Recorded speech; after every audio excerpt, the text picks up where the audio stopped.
My name is Stephanie. I was born in Canada to Chinese immigrant parents, and I moved to the States when I was 2 years old when we had my little brother. Growing up, I've always loved drawing, and so from a very young age, I was always drawing in on paper and sketchbooks, and so I spent a lot of my, especially middle school, drawing by myself and coming up with characters and imaginary scenes in my head. I think growing up, there always was a sense of fear, angering my parents was something my brother and I were afraid of all the time. We did grow up with corporal punishment, and in middle school, actually, my parents had a really bad fight. My dad kind of shoved my mom out of the way to grab something out of a drawer, and I think there was cereal in his bowl, but he threw it at her, the stuff in the bowl, and then started yelling at her and called her some really terrible things. And after that, he actually didn't talk to my mom or I for a year and a half. And I think from that point on, my family dynamic was really different. There were a couple instances where he had been violent with me.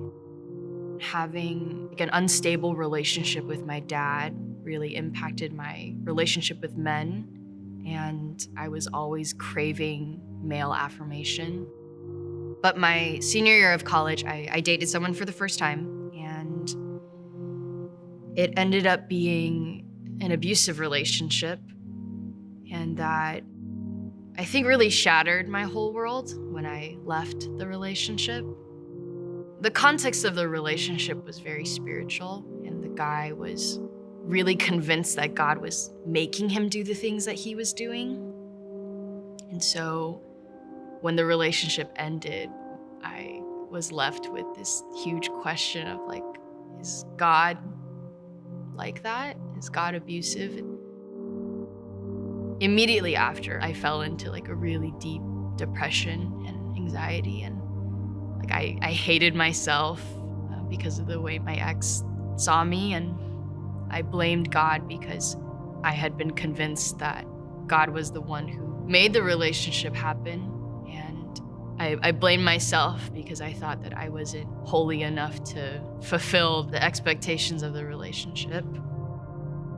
That was the first time in my life where getting out of bed was really hard, and I wasn't eating properly. At first, I didn't eat at all, and then I couldn't stop eating. As an artist during that time of my life, I couldn't make anything. And anxiety was not a familiar feeling to me until that point as well. And it was so bad that I remember my body would just numb out at certain points because it just couldn't handle it anymore. And so I would have these really unnatural, calm moments where I couldn't feel anything at all.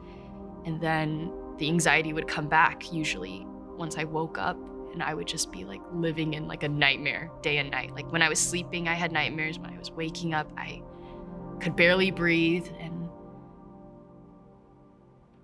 it wasn't very long before I felt I didn't want to live anymore. There was actually one night, I remember I came home to my apartment and I parked in the garage, and I was sitting there. I was like, I'm going to kill myself. I can't do this. And I'm sure it was the Holy Spirit now, but something in me was no, make some phone calls. Don't do it yet. And one of the women at the church I was attending picked up a mentor figure in my life, and she told me I know it's unbearable right now, but I promise that if you can just set your eyes, that tiniest bit of strength to put your eyes on Jesus, everything else you're struggling with is going to fall into place. That was the most raw and real prayer I'd ever prayed. Literally, God, if you don't show up and change my heart, you don't help me believe in you right now, I'm done. I'm done with life. And sitting in my car at 1 a.m, something in me shifted. I remember thinking, it's not God's fault. that I am going through this. It's not his fault that I went through that relationship. And my high school best friends, the ones who didn't pick up, actually called me right after that. And I found out that right when I was contemplating suicide the most, they felt this sudden urge, like we need to start praying for Stephanie. We just need to start praying for her. So the reason why they didn't pick up was because they were praying for me. And I look back on that memory and I'm still convinced that that was God intervening. Maybe even one of the myths about like healing or miracles is that it's immediate and everything is fine afterwards. But I still had a really long journey of healing because my depression and my anxiety did not go away overnight. I still had the nightmares, I still had the anxiety, it was still really hard to go to work. And I actually started going to Tapestry at the same time that I started therapy. That was the first time someone gave me context for my experience. That was when I found out it was abusive. And Tapestry became the first place where I would let my walls down just like a little bit to let God in. Because up until that point, it was like, no, God, you can't.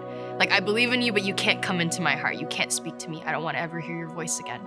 But I remember every week, something in the sermon would very specifically address like a traumatic memory or a very traumatic experience from my past. Like, it was just so specific. And I didn't even believe that God could speak at that point. And I remember looking back a little while ago at the things I had journaled, and in the very beginning entries, it's literally still like, I still want to die some days. I still don't like living. I still feel really hopeless. I still don't trust God. I don't trust people. I don't trust men. And then over the period of months, I noticed that the language in my journaling started to change. And it started to become, God, I want to trust you. God, I do trust you.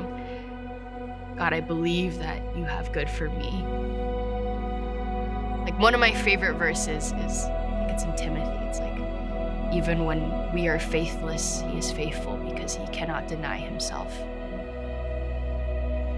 I still take a lot of comfort in that passage, in knowing that even when I cannot believe in God, God was not going to let me go.